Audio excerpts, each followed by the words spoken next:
Thank you, Chairman Rounds. I have a very short opening remarks, so I'm going to read those in, and then we'll get right to it. So this hearing is so important. I again appreciate the way that the chairman and I work together, hearing from all of you about the Department of Defense, your Cyber Force Generation Plan, the associated implementation plan, Cybercom 2.0.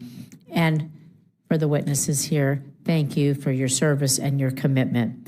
Because now more than ever, the United States needs a cyber workforce equipped with the acumen, expertise to defend our networks, to execute offensive operations in a rapidly is not a fast enough word to even describe it, a rapidly changing battle space that achieves our national security objectives.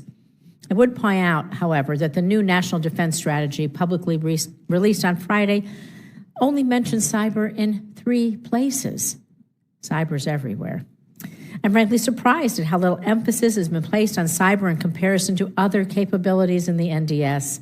It doesn't engender much confidence that cyber is being treated with the necessary urgency or priority by this administration that I think we would all agree that we need. The Department of Defense must take swift action to develop programs that enable our cyber warfighters to increase cyber domain mastery and operational readiness. It's critical. We have to promote standardized training across all of our services. We need a sustainable talent pipeline. I know you're going to talk about that. And we need effective initiatives for retention. Because in an era of persistent cyber threats, when foreign adversaries like China and Russia and Iran, they're probing and testing and challenging our systems, I would say by the nanosecond, not even enough to say daily, every single second. They're seeking any opportunity they can to degrade our command control, disrupt our operations, steal our most sensitive information. And they're using sophisticated cyber tactics to disrupt military operations, spreading dangerous propaganda to American citizens and denying access to life-saving goods. So advancements in artificial intelligence by our adversaries, of course, they heighten the sense of urgency we must all feel right now. We must have to protect against AI-orchestrated campaigns aimed at targeting us, our critical infrastructure, our supply chains. And we can't defend against these disturbing yet real threats without cyber professionals every step along the way, armed with the requisite skills and abilities to bolster the cyber enterprise. And so for too long, the approach to manning, training, equipping our cyber forces, we've just lagged behind, and we need to really step that up, in my opinion. And the Department of Defense, we know continue to struggle with recruitment, retaining cyber talent, particularly against such a competitive private sector. And so this issue undermines our readiness across all domains, and it's a priority of this subcommittee and the committee at large to help the department do everything that we can to fix it, because we can't fight today's digital wars without the outdated infrastructure, with our inflexible personnel structures. We need a skilled professional cybersecurity force. It's not a luxury. It's a foundational requirement for all of us. So I am committed to work together in a bipartisan way on this committee, on the full committee, with all of you to be sure that we have the cyber force of the future that we need and will continue to need going forward. Thank you again for your work and for being here. Mr. Chairman, thank you. Thank you.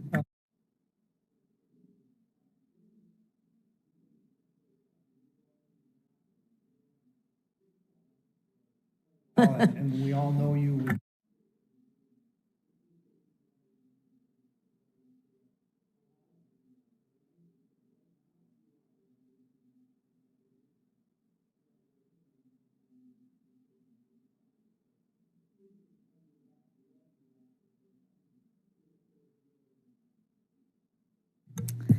Thank you.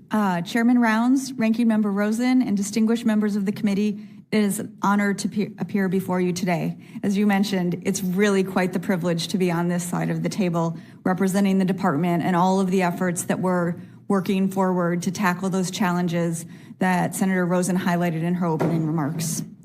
I'm grateful for the opportunity today, in particular, to discuss the Department of War's comprehensive efforts to organize, train, and equip our cyber forces to meet the complex challenges the nation faces in the 21st century. The subject of today's hearing, Cyber Command 2.0, represents what the Secretary of War, Secretary Hegseth, mentioned at the Reagan Defense Forum, the most significant transformation of U.S. Cyber Command since its inception 15 years ago. This initiative is the cornerstone of our effort to ensure American dominance in a rapidly evolving cyberspace domain, meeting the President's clear mission to the Department of War, achieving peace through strength. Cyber Command 2.0 is only one of the key initiatives we're working to maximize our cyber forces. We are also working to validate and, if necessary, update our force design and force employment to ensure we are able to achieve the maximum outcomes. For many years, the department has recognized that our approach to building and sustaining cyber talent was not keeping pace. Our adversaries are investing heavily in cyber, while we have been constrained by traditional force generation models, which, while effective for conventional forces, fail to fully address the unique requirements of cyberspace operations. This has created significant challenges in recruiting the right people, retaining our best operators, and providing the agile, specialized training needed to win. Our legacy force generation model is inconsistent, hindering our ability to adapt at speed and scale to counter threats like Volt Typhoon and Salt Typhoon, and quickly integrate emerging technologies like artificial intelligence. To address these systematic challenges head-on, the Secretary of War approved Cyber Command 2.0, a fundamental reimagining of how we build and manage our cyber forces. At its core, Cyber Command 2.0 is founded on three essential fundamental pillars. The first of those is domain mastery. We're shifting from a compliance-based paradigm to one that fosters deep, career-long expertise.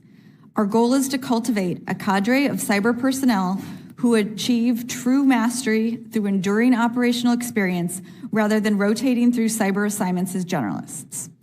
Second is specialization. The cyber domain is not one size fits all. Cyber Command 2.0 establishes dedicated pathways for our personnel to become deep experts in fields like industrial control systems or space asset protection, resulting in specialized units aligned to our most critical missions.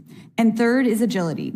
The cyber threat landscape evolves with unparalleled speed. We require a force that can adapt and employ new technology just as quickly. This model allows for dynamic allocation of talent, ensuring we maintain a proactive posture against the most pressing threats. To bring these pillars to life, we are implementing 7 core attributes. The first is targeted recruiting and assessment. We're shifting from general recruiting to targeted talent acquisition, beginning with an in-service recruiting pilot using validated instruments like a cyber assessment battery to identify individuals with the inherent aptitude and suitability for cyber warfare. Second are incentives for recruiting and retention. To remain competitive, we must implement robust incentive pay and retention bonuses that reward mastery, and we will standardize this pay across the services. Third is tailored and agile training.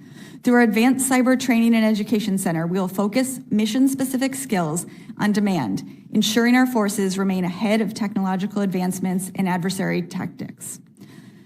Fourth, tailored assignment management. We're engaging career pathways we are engineering career pathways that enable sustained operator engagement, allowing operators to build a comprehensive portfolio of tailored experience rather than being forced to move on after a single tour.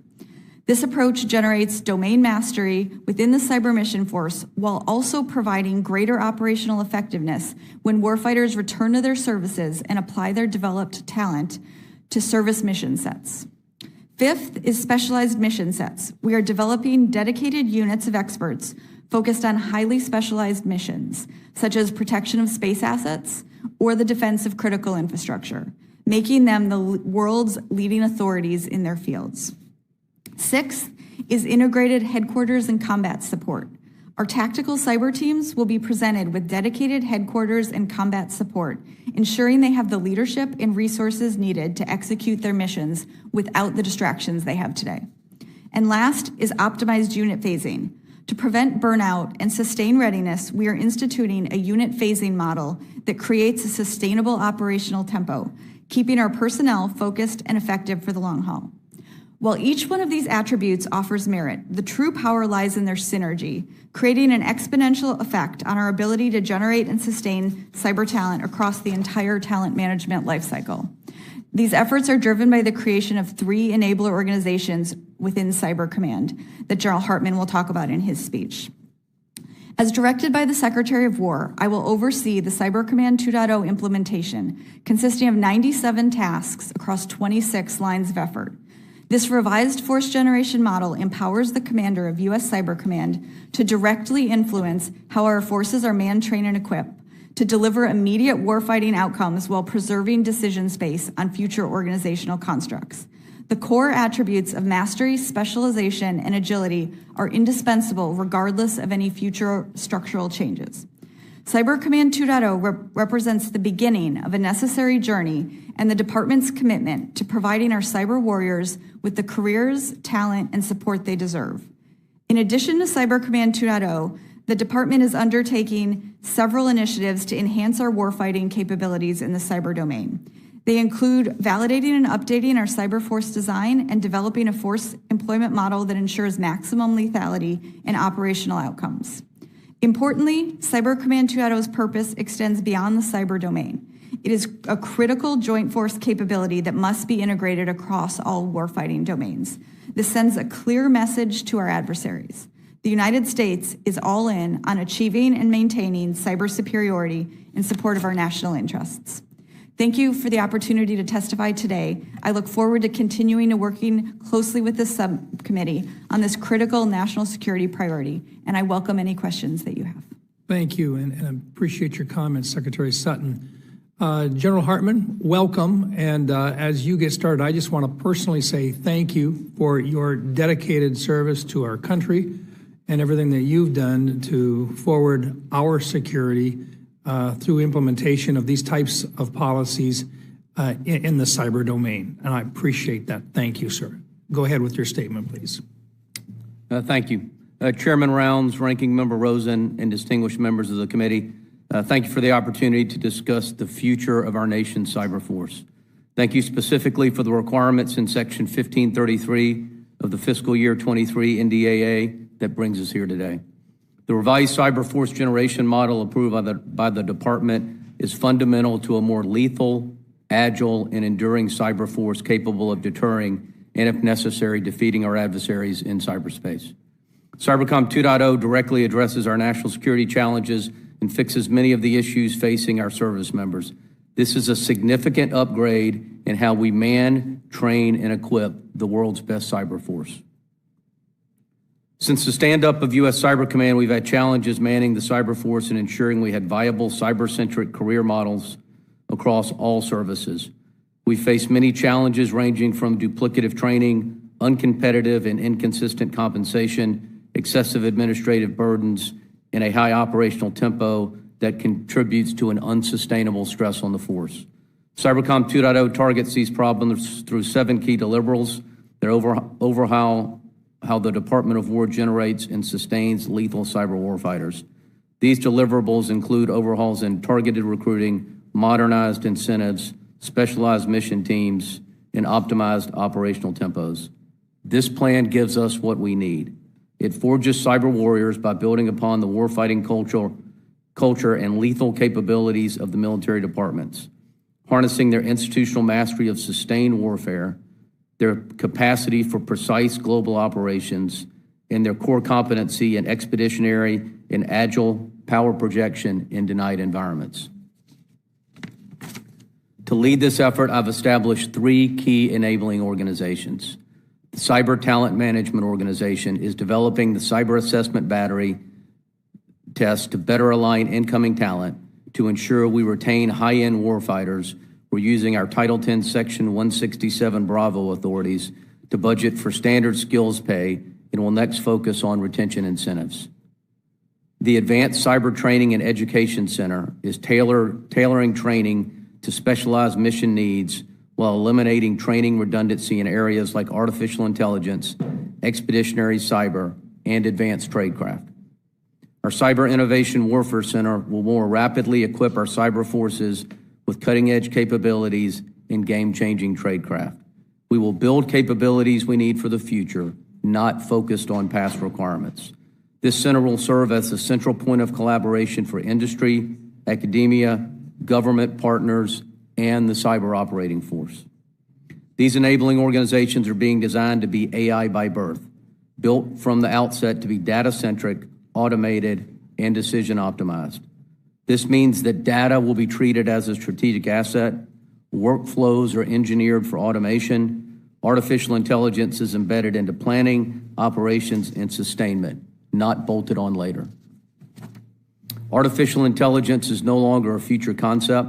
It is an operational capability we are integrating today. In line with our Cyber Command 2.0 vision, we are transforming how the command is organized, enabled, and resourced to operate at the speed and scale required in the cyber domain.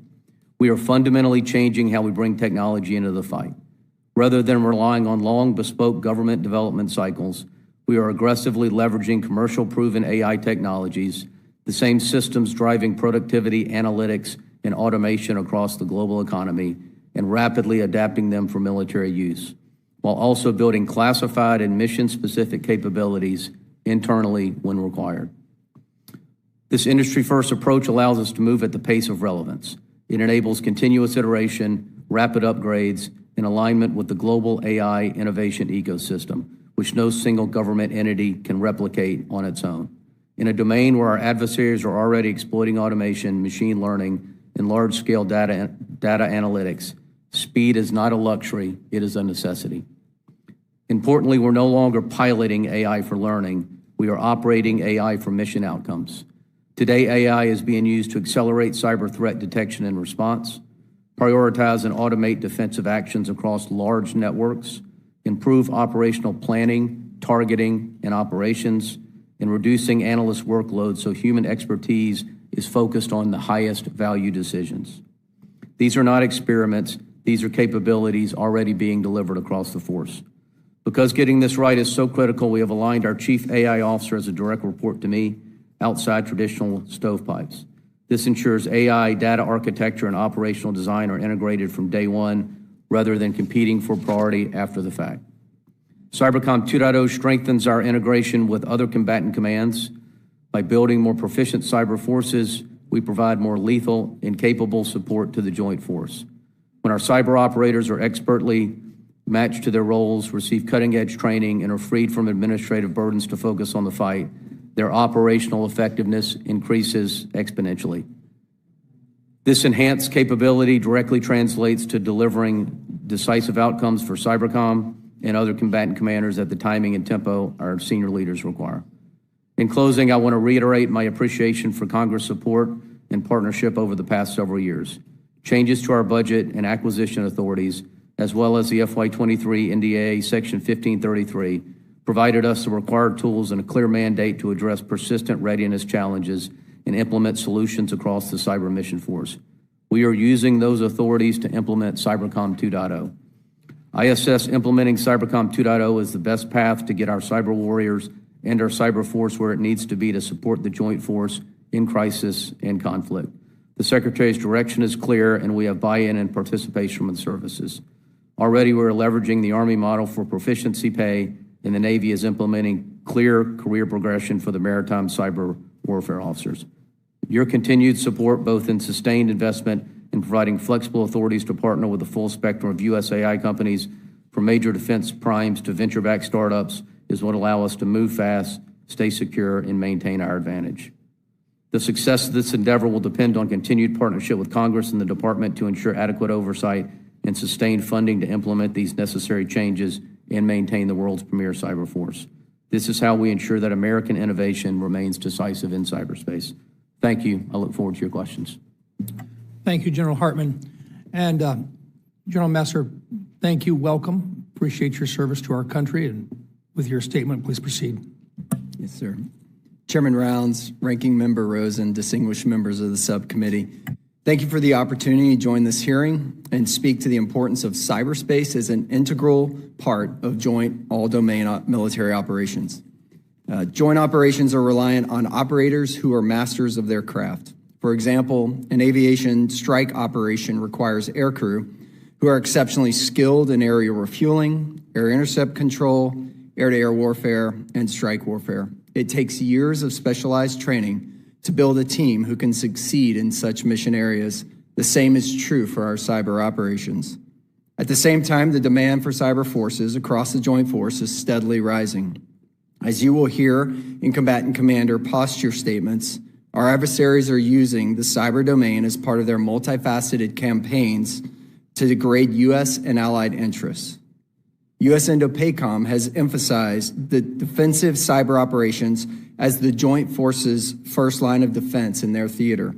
And U.S. Southcom has highlighted that cyber espionage as a vector for both intelligence gathering and persuading audience against U.S. interests in their theater. Amid these threats, demand for cyber capabilities is at an all-time high. Threats in cyberspace are currently growing faster than we can scale our actions. The size of the existing cyber mission force requires us to prioritize some efforts and take risk in others, which could delay our response to meeting emerging threats. For all military operations, actions in cyberspace are playing an increasingly important role. That includes operations where the cyber element may not be self-evident. Whether protecting our forces from harm, complementing kinetic action, imposing costs on adversaries, or defending friendly infrastructure, cyberspace operations are critical to the successful employment of the Joint Force. To succeed, we must be proactive, not reactive. Cyber activities must be integrated into every phase of operations, starting with concept development. Military operations in every domain require specialists. Just as specialized air crews support every air operation, specialized cyber operators are essential to ensure U.S. dominance in cyber and all domain operations.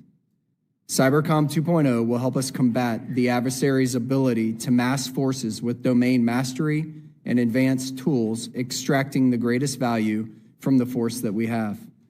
Training, experience, tools, and resourcing will give our operators what they need to prevail in this dynamic domain.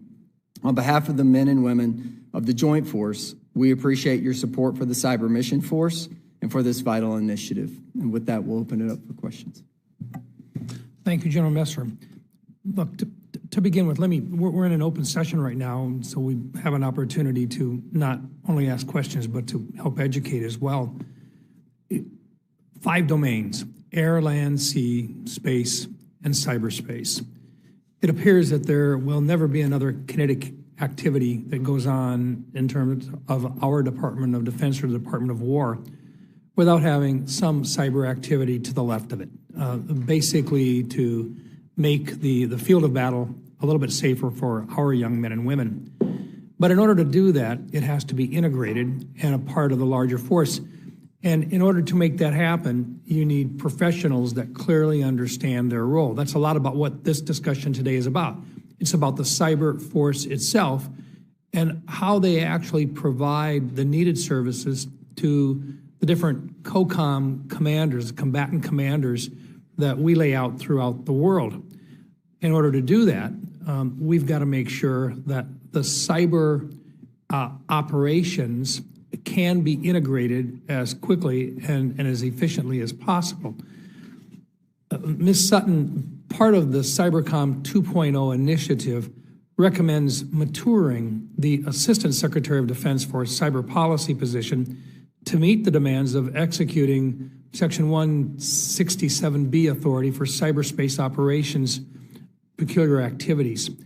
And I just want you to describe what that maturation might look like in practice. Specifically, how would an enhanced Assistant Secretary of Defense for Cyber Policy, how would that office support the force generation objectives outlined in Cybercom 2.0, and what additional responsibilities or authorities would be necessary to effectively execute this expanded role? In other words, what specific resourcing would be required to enable that maturity of the ASD Cyber Policy Office? I know you're new in the role and so forth, but you've got a great deal of experience in the cyber domain and what we've done within the National Defense Authorization Act in the past. Your thoughts, please. Senator Rounds, thank you for that really important question. So as you mentioned, one of my top priorities going forward is, and what I think one of the key responsibilities of my office is to make sure that cyber is integrated into multi-domain operations.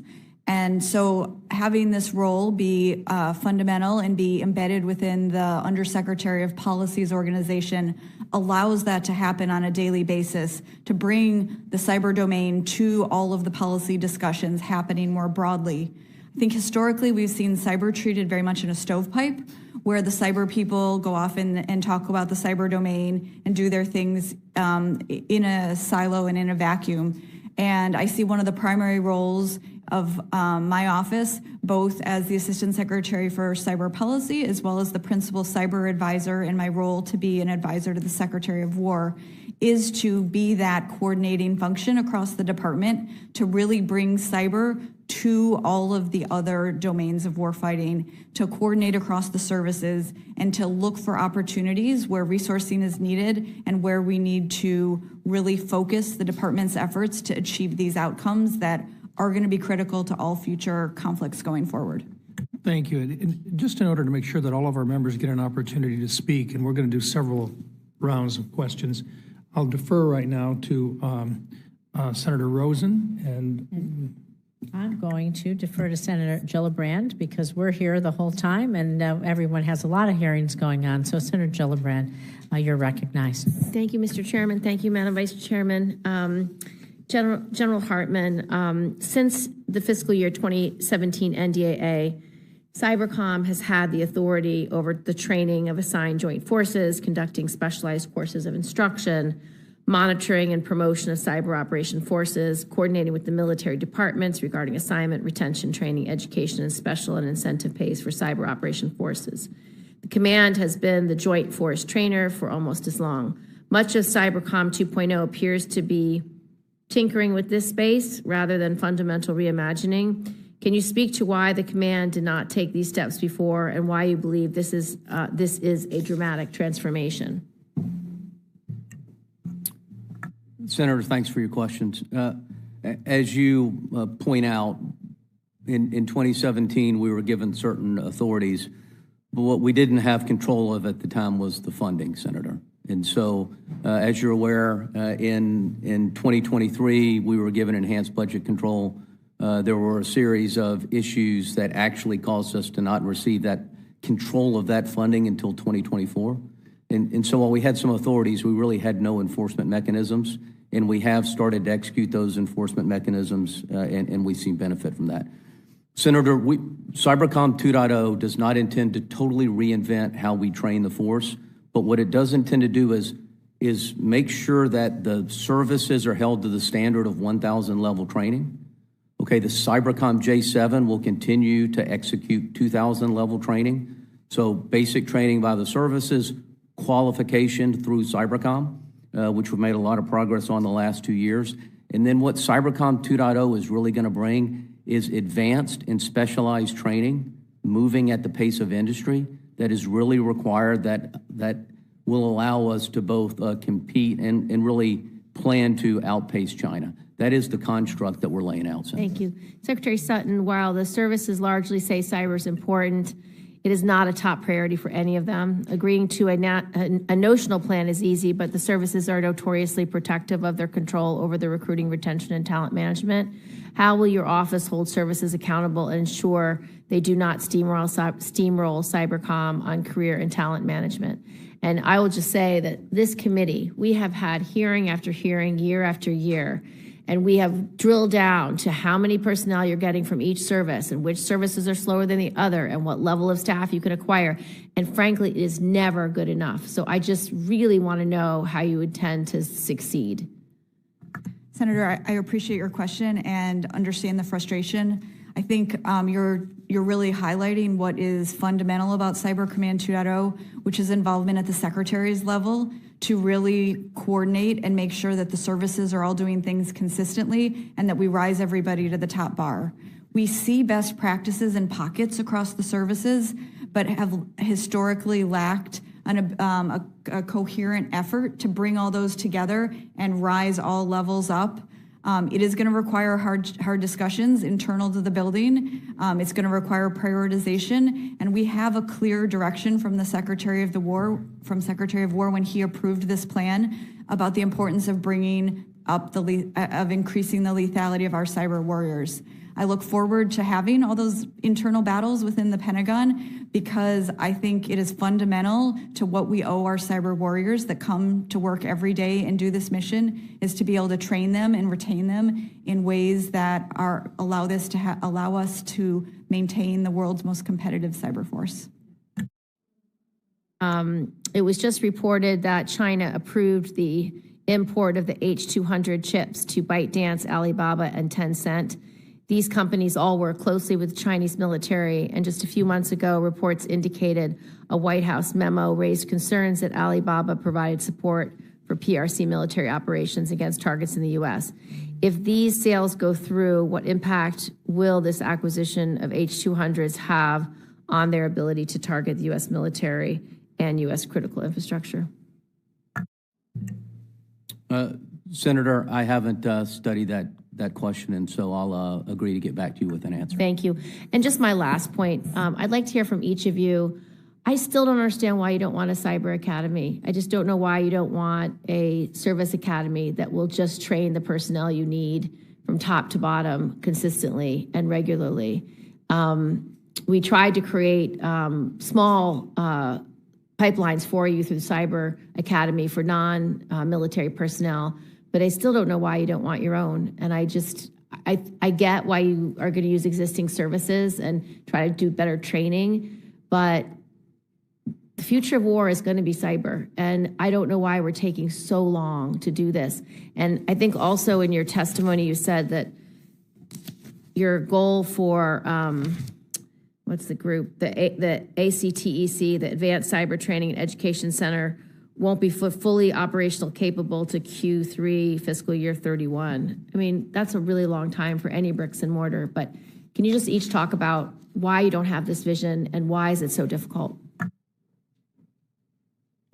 So really appreciate that question because I think how we get the right training to our people and what courses we have available and what mechanisms we have is really important. Really want to highlight the importance in Cyber Command 2.0 of the ACTEC, the Advanced Cyber Training and Education Center. And the intent of it is actually not to be a brick and mortar institution because what we see as having an internal developed training system is probably always going to be slow to need. As we look at the timelines it takes to get basic training updated, we're losing out to the best of breed that's happening in industry and academia. And so that Advanced Cyber Training Education Center model is really intended to figure out what our requirements are, where we have skills and key knowledge gaps that we need training on, and then to be able to go out to industry and academia, find the best of breed, if it's available out there, bring that in, and then we can have standards that we're trained to. And so that's really the model that we're looking to move out on quickly. The timelines that we're talking about are to get it fully up and scaled across the entire force, across an entire curriculum. I'll let General Hartman talk about some of the early pilots that we're aiming to get some quick wins in right off the bat. I just don't, again, the chairman can take control of this, but honestly, we've been saying that for a decade and it just doesn't work. We can't compete. We don't pay enough. Our salaries are too low. And so the benefit that the service academies have is it's free college for 4 years or 2 years or whatever it's going to be. And so kids will choose to do that route because we can compete on that. We cannot compete. If you, let's say you set your standard every 6 months of the perfect person, they're not going to join you because they're making $400,000 or $600,000 where they are.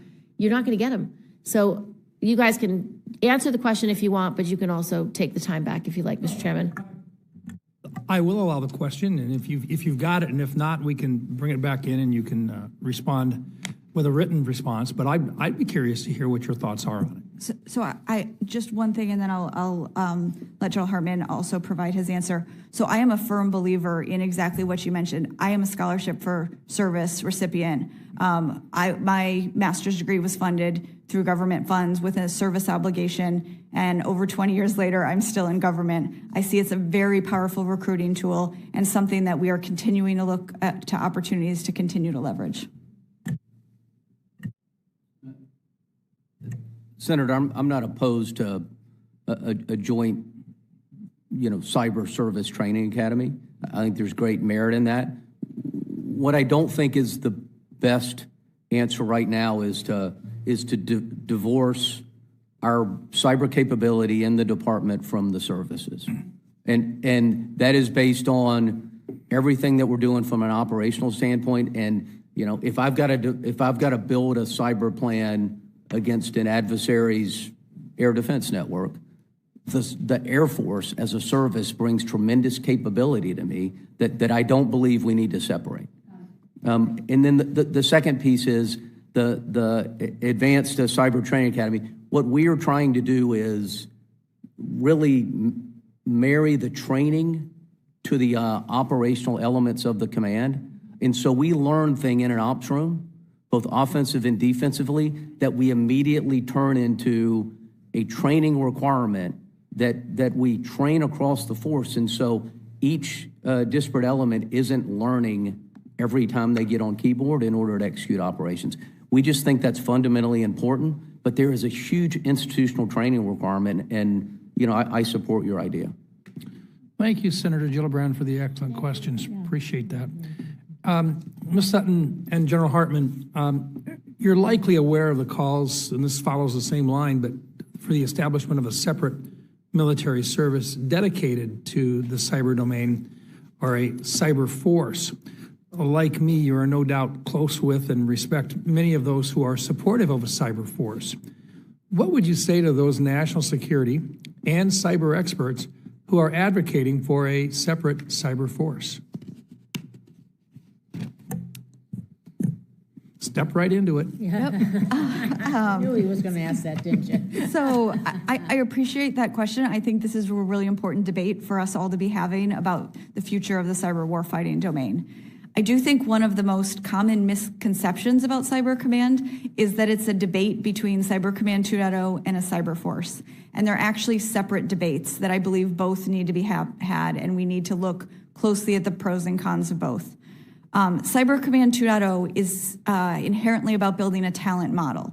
It's looking across the entire talent pipeline from when we recruit someone, how we make sure we have the right talent, how we train them, how we retain them, how we build careers for them, how we really build our cyber warriors. We know how to do this. As Cyber Command has become operational, we've built a set of very capable cyber operators. Now we need to do that at scale and have a system that supports that rather than doing it on an ad hoc method. And so Cyber Command 2.0 is really that talent management model. And we've been very careful as we've built that model that it's agnostic to the organizational model, and that it would support both the current model where 5 services present, as well as other organizational models such as the establishment of a cyber force. So I think they're both really important debates to have, but they are separate debates that we need to make sure that we're quickly moving ahead with Cyber Command 2.0. We have a lot of work done, and it's required regardless of what model we have to build the talent.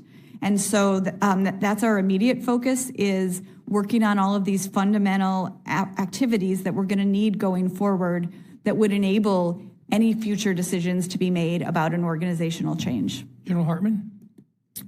Chairman, just would like to add 3 things to what the Honorable Sutton said. So agree with her that this Cybercom 2.0 is certainly important regardless of any future decision. I do believe when we did the analysis for Cybercom 2.0, the timeline was fundamentally important. All right, and so we did view this through a 2027 lens. We viewed it through a resourcing lens, and through that lens, Cybercom 2.0 provided us the best opportunity in order to build the force that we needed on a 2027 timeline. And I think that's important. The second piece is, I fundamentally believe the ability to integrate across the joint force is best suited to the model that we are developing here in Cybercom 2.0. And that is fundamentally important. I didn't answer the question that you asked earlier, but our ability to integrate not just left of conflict, but during a conflict in all phases of the operation, just like any other traditional military capability, is absolutely essential to us delivering the capability that the nation needs.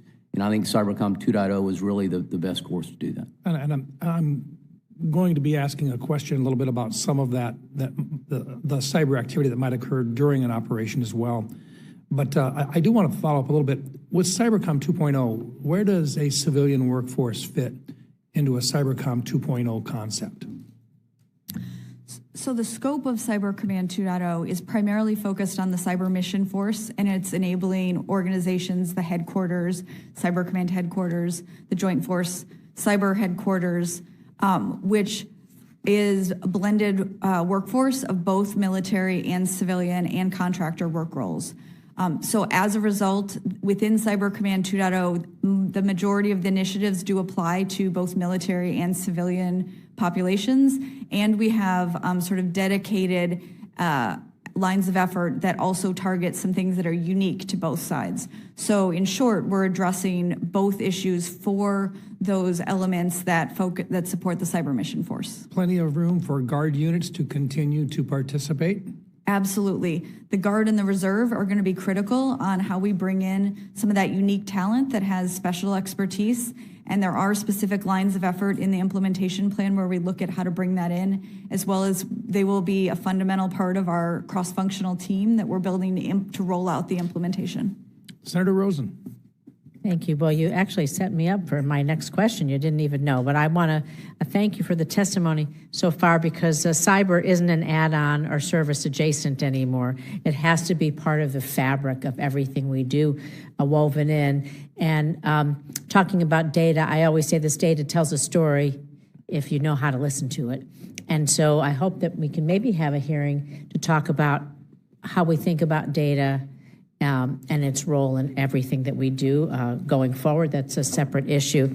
But I actually want to talk about the service members to what Senator Rounds was talking about. So I have two questions for you, General Hartman. One's on the regular force, and the second one's on the Guard and Reserve. So the first one, can you talk a little bit how you build a fully qualified cyber operator? What does a training pipeline look like at service and joint level? And what kind of on-the-job experience is required before they can be deemed fully qualified? And how often do they, I guess, have their benchmarks taken, I guess, if you think of it like that? Thanks, Senator. And so each of the services produce a cyber operator, and that's a blanket term. We have a number of different specialties across the force.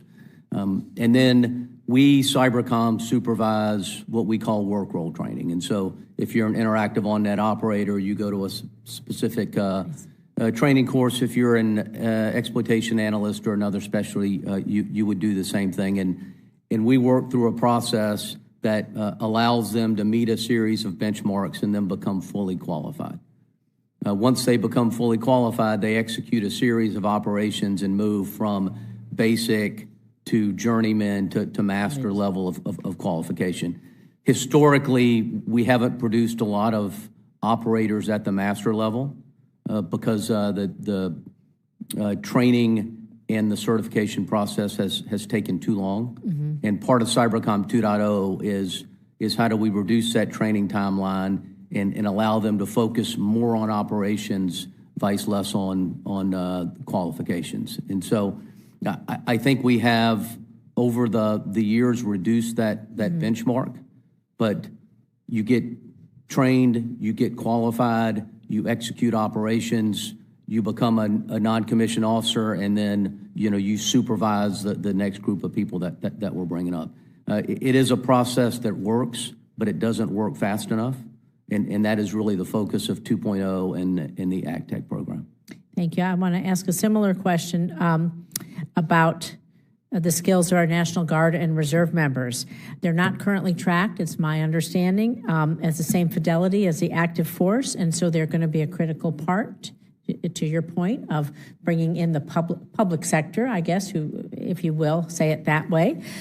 So what specific steps can you talk to us about how you're going to ensure that a guardsman or reservist with those high-end cyber skills, they might be doing it in the regular world, their civilian career, how can they be activated for special mission? How are you working with that? Because I do think that is a big part of our pipeline and training. So whomever, whatever you want, both can answer, please. Yeah, thanks, Senator. And so we do have organizations in the National Guard that are exemplars that we are trying to really use to leverage it across the entire reserve component. We've got the Delaware and the Maryland Air National Guard that is part of our Cyber National Mission Force. So one of our most elite organizations really for the last decade. We bring those service members on active duty and they participate as full members of the team. To be honest with you, they bring deep expertise because when they're not mobilized, as you highlighted, they go back to civilian jobs. We have an organization down in Texas supporting our Air Force Cyber organization that again provides a significant amount of expertise. We have the same model on the defensive side. What we have to do is scale that across the force. We've got to get them all in JCC2R, our readiness tool, and we've got to be able to track them just like we're tracking our active duty service members. Because you may across the country have, each state may have one or two that are working in this area in their civilian life, and so how do we pull them in? Senator, that is our plan. We are at relatively early stages, but as we build this out, that is our intent. Thank you, Senator Rounds. Thank you, and General Messer, you've gotten off too easy so far. I know. I'm going to throw you the hard one now, and this is sitting in an unclassified setting. I want you to talk a little bit about successes, and I want to specifically talk Venezuela. It's been in the news, been a lot of discussion about the fact that this was a good example of what happens when you combine all of the joint forces, including cyber operations. Once again, I understand that this is an unclassified, but there's a lot of folks out there that might now have a curiosity about this, and they may very well want to be a part of a team in the future that you're going to have to try to recruit.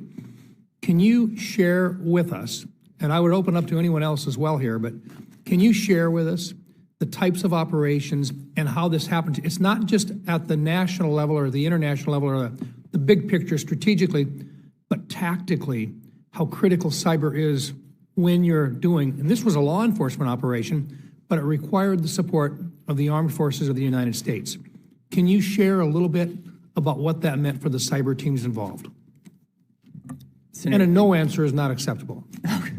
Senator, thanks for the question. What I probably won't do is go into the specifics of the Venezuela operation. But what I will tell you is, as has been mentioned by Secretary Honorable Sutton and General Hartman, the role that they play as leaders in pushing cyber to the forefront, I think, is critical. And that's one of the things we've seen from Chairman Kaine, is his emphasis on not just traditional kinetic effects, but the role non-kinetic effects play in all of our global operations, especially cyber. So leading up to the events in Venezuela over the last 6 months, we've been developing something new on the Joint Staff called a non-kinetic effects cell. This is designed to integrate, coordinate, and synchronize all of our non-kinetics into the planning and then, of course, the execution of any operation globally. I think it's important to point out that one of the reasons that it has been successful is the emphasis that the chairman has placed on the role of non-kinetics and in particular cyber, and then the coordination that has continued to grow and mature with Cybercom as we work through various operations around the globe. So in this particular case, not only there was a huge amount of work to be done beforehand, but then it had to be executed at the time, as we say, not just on the left side, but during the operation itself. For young men and women that are out there and they want to be involved in a growing and very exciting field, can you talk a little bit about what that means in terms of why we want these folks to actually be a part of not just the large cyber mission force, but actually within their own branches, and the need to maintain that that continuity and understanding of the big picture by individuals who are back in with their regular units and how that gets integrated in terms of providing direct assistance on a unit-by-unit basis.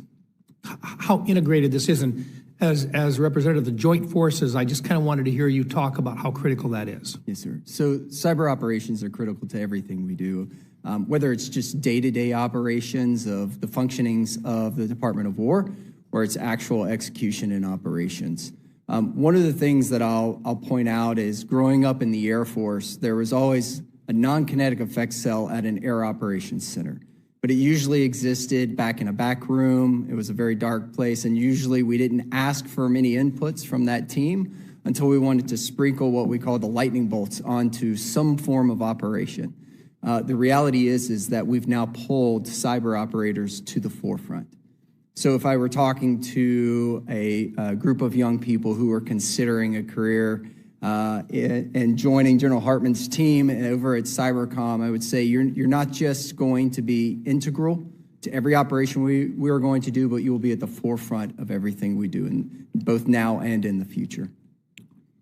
So let's just say that there's a young man or woman out there, and they enjoy the keyboard work, and they're fascinated by cyber. They've seen what hackers do. Is there a place for the good guy hackers to be, and how would they be able to let you know that they want to go to work for you? What's the best way to get that word out? Sir, I think there would absolutely be a role for them to play, and I think that the targeted recruiting and assessments that will be a focus of Cybercom 2.0 will open up more of those opportunities to find those unique individuals. And I want to see if General Hartman wanted to say more about that. There is a place for them to go, Chairman.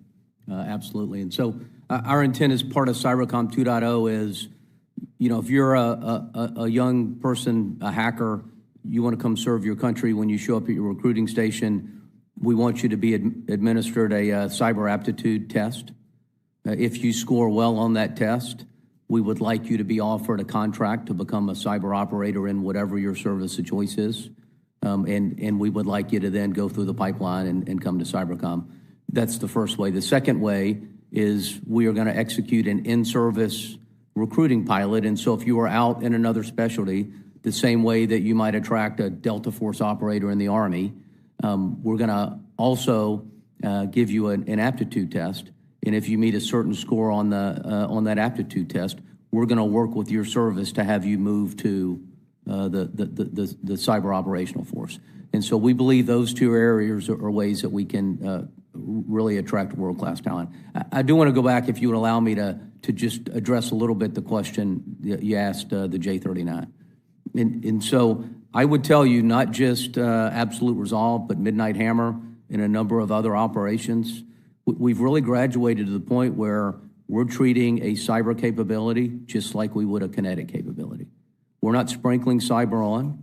We are integrating cyber operations into the Joint Force Commander's plan, and we're executing it to achieve specific effects that are ultimately tied to what the commander is trying to achieve. And we're doing it in a repeatable, sustainable manner across a number of different COCOMs. And so while we can't go in detail here, Chairman, I would love to get an opportunity to brief you in some level of detail. I do believe it is fundamentally one of the reasons we created Cybercom. And I do believe we've achieved a certain level of integration that's really important for our nation.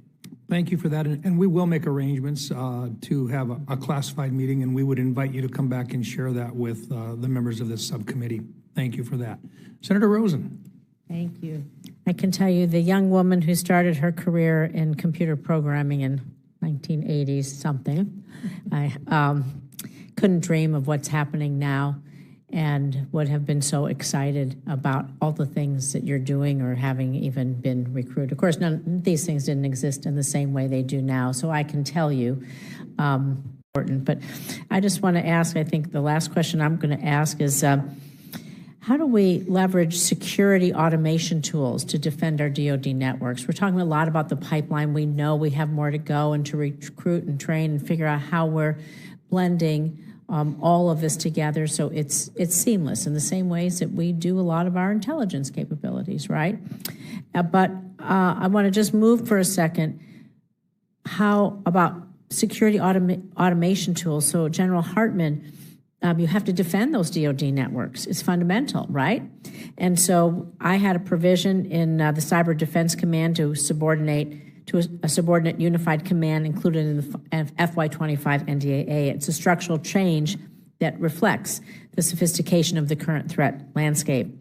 So as our adversaries increasingly utilize AI, as we get around this circle about AI, to execute cyber attacks at machine speed, the department's ability to maintain real-time visibility over the DoD information network being tested like never before. So detecting a vulnerability, it's only half the battle, right? You know you have a vulnerability, and now you got to close the door. So it requires a speed that manual process may not be able to achieve. So by deploying security automation tools, can we move from a reactive posture to a proactive defense that keeps China, Russia, other adversaries off our networks? And how are you kind of factoring in this use of automation and AI into Cybercom 2.0 for our developing cyber operators as we defend the network? Senator, thanks for the question. First of all, thanks for the legislation as it relates to DC and a sub-unified command. I assure you General Stanton has taken that legislation and is running with it, and certainly implementing that. The use of automation, artificial intelligence in order to secure the Department of War Information Network is absolutely a part of Cybercom 2.0 in our plan for the defense of the DoD. It's not going to entirely take the human out of the loop, but what it is going to do is identify the most important data that our analysts need to look at in order to best protect our network. We've executed a number of pilots. One, I think we previously briefed, called Panoptic Junction, that the Army executed down at Fort Gordon. We are looking at scaling that technology. It was specifically focused about how to find Chinese living off the land techniques that we've seen repeatedly used. The bigger piece, though, is really closing the loop between what we learn in our offensive capability and what our defensive teams are prepared to defend against. And literally in real time, turning around that knowledge, and so that as we learn more, we use that information to drive our own defense of our networks. And artificial intelligence and automation is absolutely 100% part of our plan. Thank you. If you wouldn't mind if I add in just one additional comment. One of the things that I'm really excited about with Cyber Command 2.0 is the Cyber Innovation Warfare Center, or the CWIC, which is really looking at how do we adopt all the innovation that is moving very rapidly in this domain, particularly AI and automation, and how do we operationalize that most effectively in the department? So it's not just about acquiring a tool or a technology. There's a lot of non-material aspects that will need to be successful. How do we need to train our workforce to most effectively use that tool? AI is going to change fundamentally what many of our work roles do in this domain. And so how do we develop new training modules? What doctrine, what new tactics, techniques, and procedures do we need to develop to be able to fully leverage these new capabilities? And so the model of the CWIC is to have an innovation warfare center that can look at technologies that are going to have game-changing effects in our domain, bring in the operational input that General Hartman mentioned, and in a very short term, look at how we need to address everything we need to adopt that technology, both material and non-material, and then get that into our platforms as quickly as possible. It'll be our tie to industry. It ties our operational force directly to industry to allow this to happen at the speed at which we're seeing the capabilities come out. No, I couldn't agree more. Thank you for that answer. I do think artificial intelligence will potentiate what we can do, help us do it faster, maybe a little bit smarter, but it will help us pull it all together. Thank you for that. General Hartman, just to follow up with regard to the response that you gave to Senator Rosen, one of the items that you talked about was kind of a term of art when you say that Chinese are living off the land. Can you, since this is an open meeting and it's going to be broadcast, can you share a little bit about what that means for folks that are out there, about how that works, what that means? It just means that the Chinese have executed a deliberate campaign in order to compromise U.S. networks and then use native commands and native features inside those networks to move around to look like legitimate traffic that makes it difficult for us to find those. Fair to say, just confirm, they would be within our telecommunication systems today. That's so we have seen them in telecommunication system. We've seen them in critical infrastructure. That's the bad news. The good news is we see them and we report them and we execute operations to get them out of those networks. And increasingly, as we build expertise under the Cybercom 2.0 program, it will allow us to do that more effectively. Thank you. Just curious as well, I'm thinking now about universities across this country, and I'm going to use an example in South Dakota, Dakota State University, where they produce perhaps 400 cyber professionals per year. They have jobs basically before they're out of school. They're in the Madison, Sioux Falls area in South Dakota. But a lot of them want to be a part of providing cyber protections. You have and you need to be able to do not only cyber protection, defensive capabilities for the Department of Defense's programs, but you also then do offensive stuff as well, and you need tools for both. Can you talk a little bit about what you have for capabilities in terms of getting young people involved in the development of the specific tools? And these are tools that are not just traditional cyber tools, but ones that have basically been agentized, for lack of a better term, using AI as a part of that process. Can you talk about the need for that and the availability for young people out there that want to be involved in this and who may not necessarily want to be directly involved full-time, but either through guard units or through a civilian contract, and your interest in actually having them make contact with you along that line? Absolutely. And so in the command, in our service components, each of those organizations have development organizations. And those development organizations work specifically with operational teams in order to produce capabilities. To date, that effort hasn't been as unified as we would like. It is one of the key work roles that we talk about.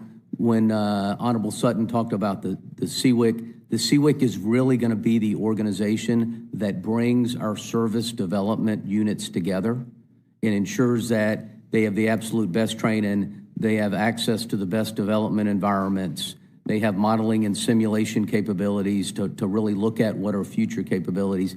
In each of those organizations, we have both military and civilian members, and certainly there's an opportunity to work there. Across a number of our reserve component units, we partner with them from a development standpoint. But I think that the latter part, Chairman, is where we really have to move forward with Cybercom 2.0, and it's how do we partner with cutting-edge, innovative private companies that we can work with in order to produce capabilities that we need in order to execute operations. And as I said in my opening statement, this probably isn't the extremely large defense firms. It's these smaller organizations, oftentimes made up of members that used to be in the cyber mission force or as part of the intelligence community. And we are working with a number of those organizations right now in order to do that. Thank you. Senator Rosen? So you need the developers of the software for the end user. So this is where you're writing application software. This is where the collaboration between a software developer and your end user is, because we don't want to give you what we think you need. We want to give you what you actually need. So these are where the conversations about creating what you need, and the person goes to write that software for you, or however that gets done, or gives you the tools to let that happen dynamically with giving you the framework, and they can put in certain particulars. So I'm very excited about you doing this. So that leads me to the question we always ask. What do you need from us, right? So you might need new authorities. You might need incentives, retention incentive payments, rotational programs, other legislation, things with the private sector, expedited clearance, perhaps, if you're going to be using folks from the private sector.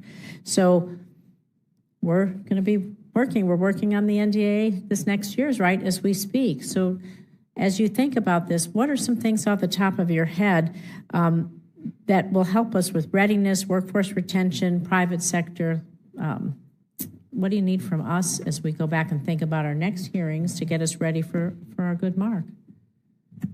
So I'll start out by saying how grateful we are for all of the things you have given us. I think there's been significant focus over the last 5 to 7 years on additional authorities, additional funding, additional pay. I think the department at this point has a significant obligation to execute all of those, and I think we're on a good path to do that. At the moment, we have not identified any specific new authorities that are necessary. A lot of it is implementing the authorities and really maturing and fully leveraging the authorities that we already have, but do appreciate the offer and am intending that we'll continue to work with you iteratively as we work through the implementation of Cyber Command 2.0 and identify things that we do need. You will be the first ones to know, and we will gladly get you that information.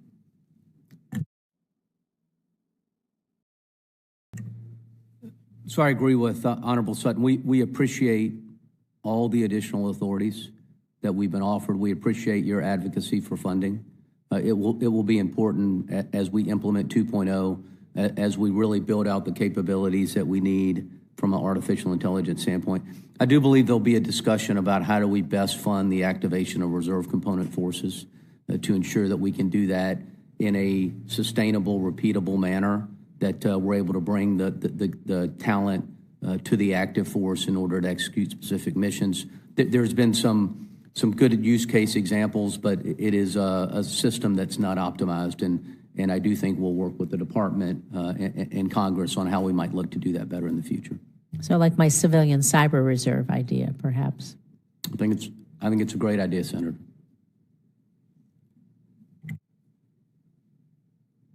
General wanted to add something?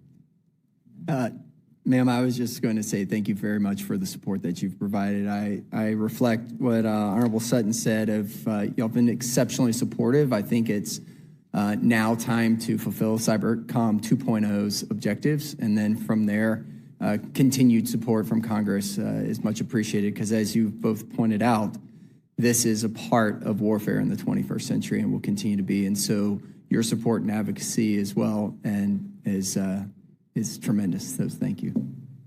Well, I know I'm thankful for your work and everyone that works with you, and I'm especially grateful to be ranking member with Senator Rounds, because on this committee, we just see cyber on this committee, right? And so it is really a pleasure to be able to think about these things in a meaningful way going forward. Thank you, Mr. Chairman. Thank you, Senator Rosen, and it is bipartisan, and it needs to stay that way.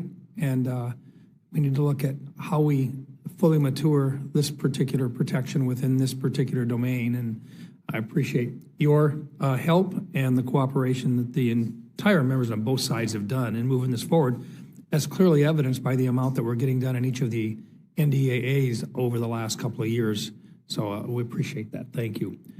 With that, this will conclude the open portion of today's Cybersecurity Subcommittee hearing. Questions for the record will be due to the committee within 2 business days of the conclusion of this hearing. And General Hartman, I'll take you up at some point in the future. We will set aside time for a classified hearing to learn a little bit more about the processes and the procedures that you did use so successfully. Thank you. Thank you, Senator. Thank you all for your sacrifice and service for our country. And with that, this committee meeting is adjourned.